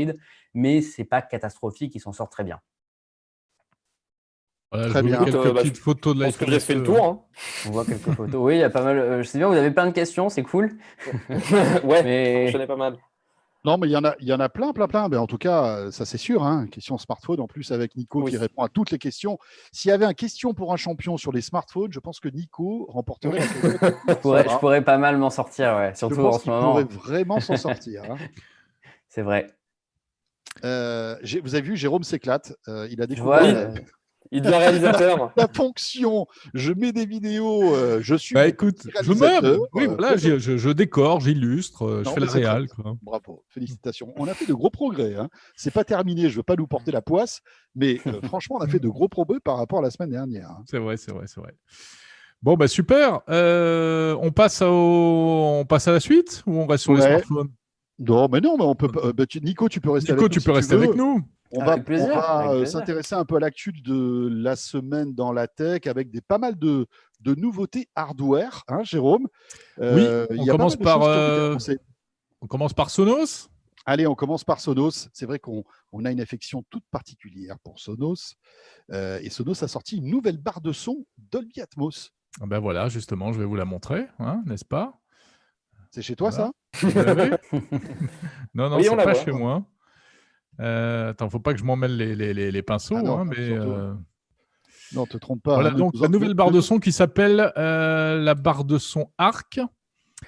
Et alors attends, parce que C'est un Jeanne peu- qui l'a faite. c'est un peu compliqué. Non, pas du tout. C'est pas On grave. va étonner. Si tu veux, j'ai une petite question pour Nicolas en attendant. Mireille voilà. aussi, C'est bon. peut-être. Enfin bon. Donc, qu'est-ce qu'elle a cette pendant que Jérôme s'amuse à mettre Oui, toutes les avec ses Moi, je photos, m'occupe des vidéos et toi, tu racontes. C'est ça, j'espère qu'il ne va pas nous mettre ses photos de vacances en maillot. Enfin, c'est tout ce que je souhaite. Donc, c'est la nouvelle barre de son Sonos Arc qui remplace en fait l'ancienne Playbar qui était sortie il y a quelques années de cela. Ouais, qui n'avait pas laissé des souvenirs impérissables, hein, d'ailleurs. Non, c'est vrai. Parce qu'après, d'ailleurs, Sonos, rappelle-toi, avait sorti la BIM qui était beaucoup plus équilibrée. Moi, une BIM que j'ai d'ailleurs sous ma télé et que j'adore, hein, qui procure un son vraiment très très bon. La BIM qui est un excellent rapport qualité-prix d'ailleurs. Celle-ci apporte donc la nouvelle, le Dolby Atmos. Vous savez que c'est un peu la mode hein, de ces barres de son d'apporter du Dolby Atmos, même si c'est à tester, hein, parce que comment voulez-vous avoir du son qui soit derrière vous, devant vous, au-dessus de vous, avec simplement une barre de son. Alors, il y a plein de haut-parleurs hein, dans cette Sonos qui font que le son en fait rebondit dans votre pièce. C'est ce qui apporte un peu ce son spatial. Donc, 8 haut-parleurs et 3 tweeters. Hein, Exactement. dans cette barre. Alors, tu dis il faut plusieurs haut-parleurs pour avoir évidemment profité de raffinements comme le Dolby Atmos. Il faut rappeler que Sonos, c'est un système multiroom avant tout, et donc il y a toujours possibilité d'appairer la barre de son avec des Sonos One ou même des Sonos 5, où là, vraiment, on peut en prendre plein la tête. Ou même un sub. Hein. Tu peux brancher aussi un sub. Et même le sub, exactement. D'ailleurs, ils ont annoncé une nouvelle version, un nouveau sub. Hein, c'est la 3e version du sub. Et sinon, en ce qui concerne la barre, eh bien, la barre de son, on peut préciser que, en plus, elle intègre l'assistant vocal, Alexa ou Google Assistant, comme la BIM d'ailleurs. Et puis, ça y est, moi, j'ai déclenché mon Alexa. Hein, évidemment, j'aurais mieux fait de me taire. Et elle sera positionnée quand même sera un produit assez haut de gamme hein, à 900 €, 899 €. alors que la BIM est à 400 €, donc c'est 2 fois plus cher. L'ambition, c'est vraiment de… Alexa, tais-toi, s'il te plaît. C'est vraiment de… L'ambition, c'est vraiment de passer dans la catégorie supérieure. Et ce qu'ils expliquent, c'est que voilà, si vous mettez que ça chez vous, a priori, vous n'avez pas besoin d'autre chose. Et en plus, c'est l'idéal pour la télé, pour la vidéo, pour les films. Bon, tu peux nous remettre autre chose que ta Oui, c'est vrai que c'est sympa, mais bon. s'arrêter ou pas? Ouais, Voilà, ça marche. Il y a Ça Jack s'arrêtait pas, là. Il y a Jack qui demande ce que tu veux dire par sub. Alors oui, absolument. Sub, c'est le subwoofer, c'est le caisson de basse en fait. On dit caisson, mais il n'a pas du tout une tête de caisson. C'est un gros boomer qui apporte des basses en complément des autres haut-parleurs. Voilà, et qui est sans fil aussi, comme tous les Absolument. produits Sonos. Ouais. D'ailleurs, cette barre de son marche mieux dans les avions. Et oui, arc-en-ciel. C'était là. Ok, alors attends, là je sors mon petit coin-coin, hein, comme on avait dit. Voilà, parce que c'est pas possible. Hein. Il marche plus. On l'entend même plus. Même lui, il en a marre. Ah, je l'ai pas révisé avant, il marche plus. Bon, il faut changer la pile. C'est le Jérôme Bonaldi du poète-poète. Du poète-poète. Hein? Next time. Parfait. Okay. Donc voilà, ça c'est pour Sonos. Tiens, alors moi j'ai depuis quelques jours la chance de tester le nouvel iPad Pro, le 2020, que vous voyez là, avec le fameux, comment ça s'appelle, Magic Keyboard. Voilà. Magic Keyboard, ouais, flottant. Qui est très très beau. Alors bien sûr, comment dire, c'est très cher. Qui est très très cher, c'est ce que j'allais dire, ouais. Qui est très très beau, mais très très cher. C'est plus de 400 € hein, pour un clavier. Vous dites, mais qu'est-ce qui se passe? Bah oui, mais c'est Apple. C'est magnifiquement intégré, bien sûr, avec l'iPad. Il y a des aimants qui font que tout est bien collé. Vous avez même un port USB-C en fait sur le Magic Keyboard qui s'allume aussi. Hein, donc il est rétroéclairé. C'est très beau. Alors, le nouvel iPad Pro, qu'est-ce qu'il apporte? Bah, si vous avez le 2018, pas grand-chose. Moi, j'étais resté à une génération précédente et je redécouvre mon iPad avec ce nouvel iPad Pro qui, avec ce look un peu à l'iPhone 5, hein, Jérôme, que tu connais bien, est vraiment très, très beau. Un peu plus carré, plus caréné, quoi. Un peu plus carré, mais vraiment, c'est les bords de l'iPhone 5. Et d'ailleurs… Tiens, je vais te mettre quelques images, évidemment. On imagine que le nouvel iPhone pourrait avoir un peu ce look avec cette épaisseur un peu à l'iPhone 5 qui est plutôt jolie. Alors évidemment, c'est ultra puissant. Il apporte le Wi-Fi 6. Ça, c'est pas mal. Si voilà, vous avez déjà un équipement Wi-Fi 6, il sera compatible. Il est 4G LTE dernière génération si vous avez la version qui est cellulaire. Et puis, la nouveauté, c'est qu'il intègre un lidar. Alors, je voulais vous montrer aussi… Alors, attendez, je vais le débrancher et je vous montre en fait le module photo. Vous avez vu, c'est un module photo qui ressemble à celui de l'iPhone 11. Alors, on a un objectif grand angle de 12 mégapixels et on a aussi un lidar. Alors, le lidar, vous vous dites, mais qu'est-ce que c'est? Bah, tu t'en sers tous les jours, hein, c'est ce que tu me disais. Exactement, je suis un utilisateur forcené du lidar. Bien sûr. Le lidar, c'est en fait un capteur hyper important qu'on intègre de plus en plus dans les voitures parce que en fait, ça arrive à mapper en 3D en fait tout ce qu'il y a devant ce lidar. Alors, vous vous dites, ça sert à quoi sur un iPad Pro? Eh bien, ça sert pour la réalité virtuelle. On sait que Apple et la réalité augmentée, excusez-moi, Apple mise beaucoup sur la réalité augmentée et cet iPad est taillé pour ça parce qu'avec ce lidar, vous allez pouvoir jouer, avoir des applications de productivité. Donc, en réalité augmentée. Alors, ne me dites pas ça marche avec quelle application parce que pour l'instant, il n'y en a pas. Donc, voilà. C'est-à-dire qu'on voit qu'Apple est en avance sur le hardware par rapport au soft, mais il nous promet des applications pour le jeu et pour la productivité qui devrait arriver très bientôt avec ce lidar. Mais c'est un iPad qui est très beau, très puissant. Hein. C'est, je pense, même plus puissant qu'un PC, même moyen haut de gamme, mais qui, malgré tout, est très bon pour tout ce qui est vidéo, si tu veux Netflix, etc. Mais est-ce qu'on a besoin de mettre plus de 1 000 € pour ce type de choses? Je ne sais pas trop. Mais en revanche, en termes de productivité avec le clavier, on se rapproche de plus en plus des usages d'un vrai PC ou d'un vrai Mac. Il y a Bilal dans le chat qui te demandait, François, si tu penses que l'iPad Pro, il peut remplacer un PC traditionnel. Oula, en fonction des usages. Ça aussi, là, c'est gros débat. Là, hein. C'est une question. Franchement, moi, je ne pensais pas avant d'utiliser le Magic Keyboard. Et avec le Magic Keyboard, on retrouve les réflexes.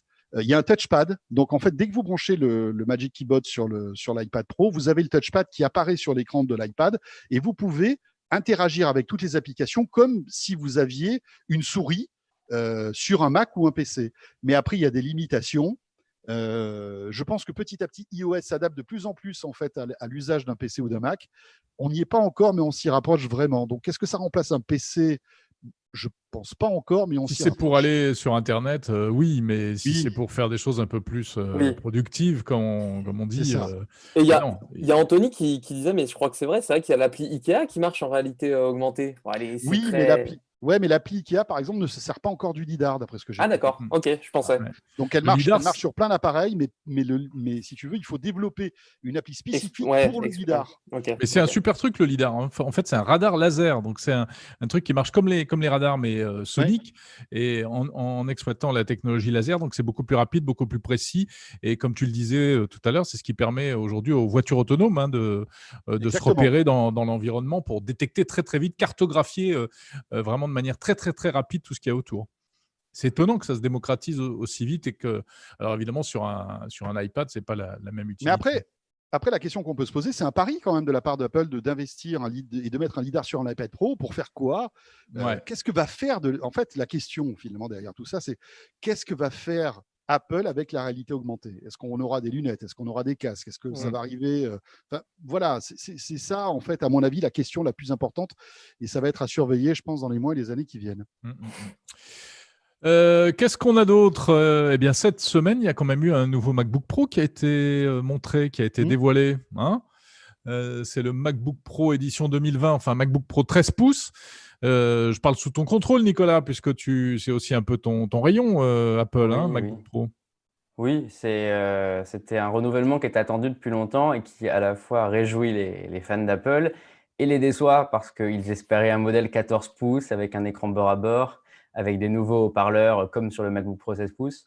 Au final, ils ont une simple actualisation du modèle précédent avec le nouveau clavier. Donc, c'est fini le clavier papillon, ça l'a enterré définitivement. Vous savez, c'est le fameux clavier qui a causé plein de problèmes à Apple puisque de la poussière pouvait rester bloquée à l'intérieur et tuer des touches.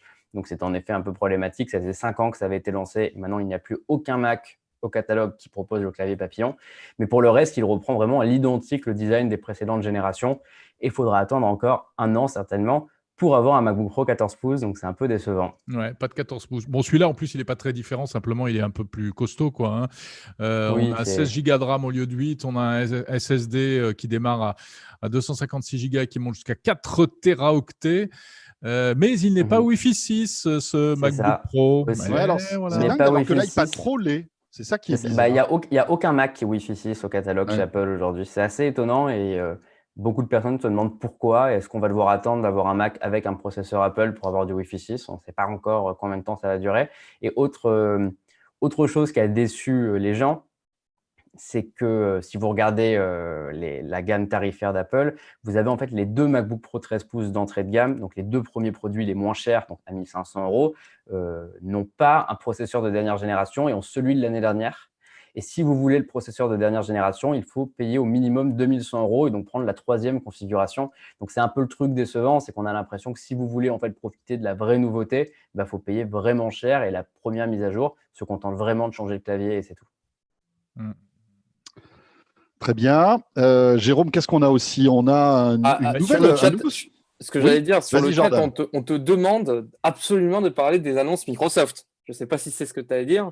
Mais oui, on bien avait parlé du sûr, Surface Book 3. Évidemment, le Surface Book 3. Exactement. Vous croyez quoi? Exactement. Vous croyez Entre autres, Apple On n'avait pas oublié pas Microsoft. que d'Apple, mais non, on parle aussi de Microsoft. Donc le nouveau Surface Book 3, Jérôme. Oui, eh bien là, par contre, on a du Wi-Fi 6, les amis. On a du Wi-Fi 6, on a... Eh oui, exactement. Donc, il est en 2 versions, hein, soit en 13 pouces et demi, soit en 15 pouces, écran tactile. Il y a également un stylet, le Surface Pen. Et sinon, c'est un peu une mise à jour de la version précédente qui est, selon Microsoft, 50% plus puissant. Voilà, et qui, avec une autonomie de ma boule, puisqu'ils annoncent 17h30 d'autonomie pour la version 15 pouces. C'est assez, c'est pas mal. Et par contre, c'est toujours le stylo, hein, toujours le Surface Pen. Le Surface Pen. Certains usages peut avoir du sens. À noter que, évidemment, l'iPad Pro aussi est compatible avec Il est plus cher, hein. le Pen d'Apple. Oui. Il est plus cher que le MacBook Pro. Il démarre à 1800 et il monte jusqu'à 2600. Mais c'est une très belle machine, hein, le Surface Book. Je ne sais pas ce que vous en pensez, mais c'est Ah ouais, non, franchement, les très, annonces très Microsoft sont stylées. Hein. Il y a Ouais, Surface c'est Go clair. 2 aussi, dont on me demande de parler dans le chat. La Non, Surface bah Go non, 2 qui était- celui-là, Bon, non, bah, on l'a d'accord. pas prévu. Bon, bah d'accord. Bon, bah, Et du coup, je vous signale que vous êtes tous les trois sur des MacBooks. Moi, je suis sur mon c'est HP. vrai. Et vous voyez, ça marche bien. Hein. Jérôme est alors en train de dire oui, Windows 10, ça marche Ça pas. marche aussi nanana. Ça marche aussi sur. Il y a des webcams sur PC. Non, mais moi Je j'aime ne dis beaucoup, rien. j'aime beaucoup le PC. Mon silence veut tout dire. Ouais. Bon, je suis un peu. Voilà, je suis un peu en indélicatesse avec Windows, mais c'est tout. Oh. Ça va, hein. Bon, Là, ça jette un froid. Hein. T'as cassé l'ambiance. Ça jette un froid. J'ai cassé l'ambiance. Mais non, pas du tout. Mais en fait, je suis en train de me dire qu'on a tout fait là. On est bon. Mais oui. Et ben voilà. Exactement. On a fait le tour. Si j'avais noté aussi à noter sur vos agendas, le 22 juin, ce sera la WWDC d'Apple. Et évidemment, ce sera une WWDC virtuelle. Hein, oui. Ce sera de la visio. On la suivra bien évidemment sur 01 TV. Hein. Jordan. Oui, excusez-moi, j'ai essayé d'employer. Je me suis dit, parce que je te voyais. Je voyais. Monsieur. Monsieur. On est très messieurs aujourd'hui. On est t'as vu, je fais assez attention. Non, j'allais dire, on demande dans le chat si vous avez pu tester Google Meet, tu sais, le service de visio de Google qui est moi j'ai un petit peu essayé. Qui a été rendu gratuit. Voilà, si tu avais un petit avis potentiellement, Jérôme. La grosse force, c'est qu'il est intégré à Gmail. Donc, ça, évidemment, c'est formidable parce qu'à la fois pour l'utilisateur, c'est très, très simple d'un seul clic de lancer une conversation vidéo. Pour Google, ça représente une force de frappe monumentale parce que Gmail, c'est 1,5 milliard d'utilisateurs dans le monde. Donc, forcément, tout de suite, ça occupe le marché. Après, ça ne veut pas dire forcément grand-chose parce qu'il y avait déjà Hangout et Hangout, ce n'est pas une killer app particulièrement utilisée. Et sinon, c'est un logiciel de visio qui peut accepter jusqu'à 100 participants. Mais par exemple, on ne l'utilisera pas, nous, pour faire notre live parce que pour ce qui est de la personnalisation, c'est plus compliqué. Pour l'enregistrement, c'est plus compliqué aussi. Et puis, pour streamer sur YouTube, comme on le fait actuellement avec Zoom, c'est, à ma connaissance, même pas prévu, alors que ça pourrait, puisque c'est un produit Google. Et là, d'ailleurs, c'est intéressant. On peut le signaler en passant avec Zoom. Il y a Hangout. Hein. En revanche, il y a le système Hangout qui permet aussi de faire la visio. Tu peux diffuser sur YouTube. Ouais. J'ai vu ça.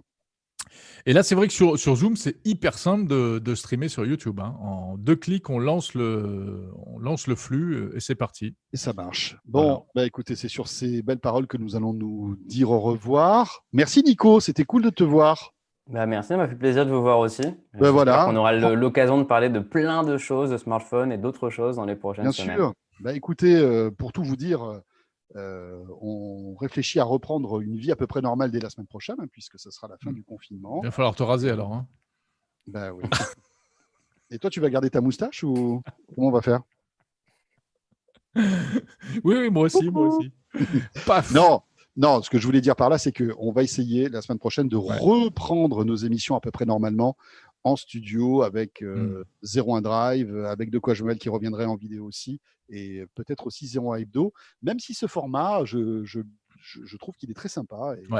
Bon, il y en a qui ont un fond, un arrière-plan un peu plus élégant que d'autres, mais bon. Voilà, c'est tout. De qui? Voilà, je sais pas. Qu'est-ce que t'en penses, Nicolas? Parce qu'on a un gros différent artistique avec François. Je trouve que, je ne sais pas pourquoi, d'ailleurs, je me suis posé la question tout à l'heure pendant que tu parlais, que ton détourage s'en sort bien mieux que celui des invités qu'on a eu tout à l'heure. C'est vrai. Et je ne sais pas pourquoi. Est-ce que c'est tes cheveux? Est-ce que c'est la chemise? Mais il y a quelque chose qui fait qu'avec toi, ça marche. J'ai un bel éclairage. Tout est dans l'éclairage. Voilà, le détourage, c'est la qualité de la caméra. T'as pas de bras qui disparaît. Voilà, ça y est, François Sorel. Ce serait quand même plus... Non, mais franchement, dites-le nous. Vous préférez pas qu'on soit tous les deux comme ça plutôt que... Hein? Écoute, je vais te dire ce qui arrive dans les réponses. Oui, tu fais le tri dans les réponses. Vous pouvez voter. Moi, je vais à Disneyland. Voilà. Vous avez vu un peu les polémiques. Voilà. Fond virtuel. Les polémiques dans cette émission. J'aime bien Disneyland. Mais c'est une question d'unité artistique. C'est sûr. Bon, on se dit au revoir là-dessus. Ouais. Voilà, merci beaucoup à vous tous de nous avoir suivis. 1h30 de live quasiment. Et vous êtes encore là, vous êtes encore nombreux. Vous pouvez bien entendu suivre le replay si vous êtes arrivé en cours de route. Le replay qui devrait être disponible assez rapidement. Et puis on se retrouve la semaine prochaine.